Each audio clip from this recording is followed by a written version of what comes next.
Imagine the work it took in days past to build a road. There were no bulldozers, no dump trucks, no jackhammers. In one of her books, Laura Ingalls Wilder writes of building a railroad in the 1880s. It used a slow, laborious process of plows and scrapers and horse-drawn wagons. They cut through hills and filled in dips in the ground to make a smooth and level roadbed for trains. Perhaps some of those co-workers on the railroad even thought of Isaiah as they raised and lowered the soil. Every valley shall be lifted up, and every mountain and hill be made low. The uneven ground shall become level, and the rough places a plain. Now, they did have highways in Isaiah's time. We who are accustomed to interstates probably have trouble recognizing them as such. The ancient travelers went by foot, camel, horse, sometimes chariot. They really didn't need wide ribbons of asphalt running for hundreds or maybe thousands of miles.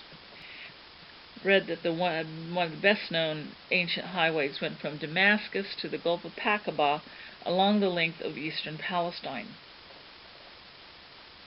Now, this road goes back to at least the days of Moses. It was called the King's Highway.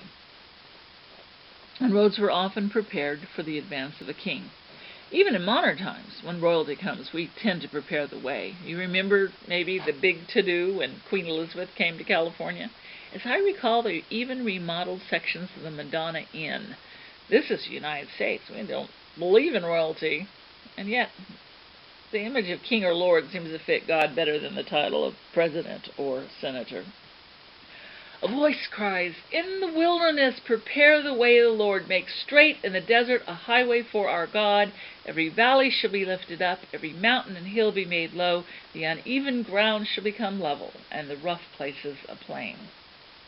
Well, since we're not literalists, we will assume that Isaiah was not saying that to be faithful we have to hire on at Caltrans. Instead, the metaphor challenges us with a far more difficult task of preparing ourselves. And that's one reason, I think, why the lecturer uses this portion of Isaiah during Advent in one of the cycles.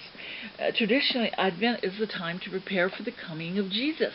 We remind ourselves that the flesh and blood infant found no place except a manger.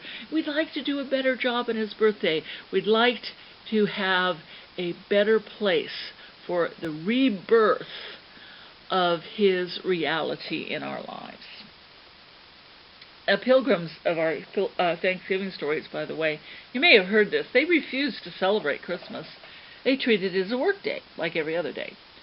The reason they did this was because they felt Christmas in Europe was far too laden with leftovers from pagan days.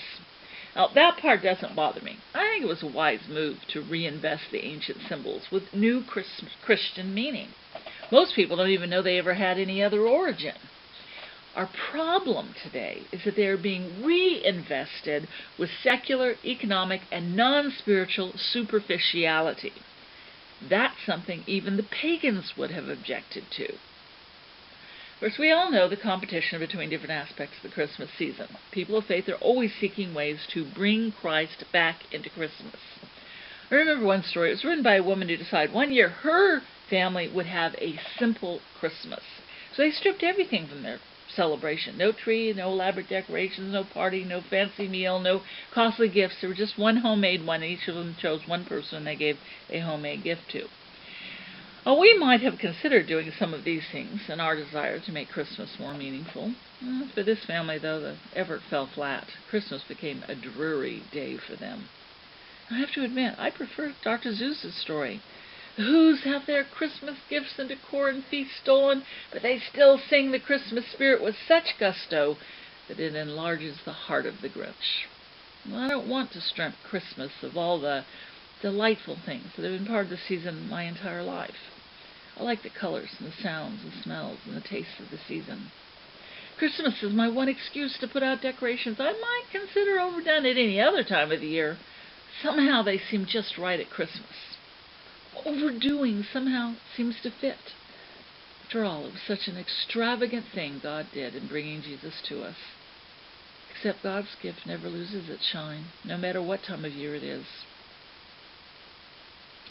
The family that didn't celebrate Christmas, by the way, made up for it the following year. They overdid everything. The woman's daughter later compared all the trimmings of Christmas to the labor of bringing forth a child. But it wasn't clear to me that Christmas had accomplished that year what they tried to do the previous year. In fact, the comment was the one person, the real Christmas moment for them came when they held the hand for the prayer of their elderly great aunt. They were not very well off, and so any gifts that she made were very laboriously hand done and prepared out of inexpensive materials. But she looked at her aunt's hand and saw it all gnarled and obviously in pain from terrible arthritis, and it occurred to her what an amazing act of love each stitch had been. And that was the real Christmas moment, apparently, for her. So I can only look at their story, of course, from a limited outsider's point of view. It does make me think about arithmetic. Do we gain by merely subtracting something? If the family simply took away their usual celebration and then didn't add anything else to it, it might not be surprising that their Christmas turned dull and dreary. What shall we do to prepare for the Prince of Peace, for the King of Kings? Shall we gather stones together and fill up the low places? Or shall we gather up the broken pieces of our lives to lay before the King? Shall we tear down hills, or shall we lower our pride and acknowledge our dependence upon the Lord? Shall we pour out asphalt, or shall we stretch out a level road fashioned from kindly deeds, good intentions kept, and a faith maintained even in the midst of darkness? Shall we delay until our other tasks are done? Shall we wait for an opportune moment to begin? Or shall we prepare the place despite the wilderness, despite the busyness, despite any roadblocks? Will our preparations be private, a matter for quiet introspection, or will there be preparation for others as well?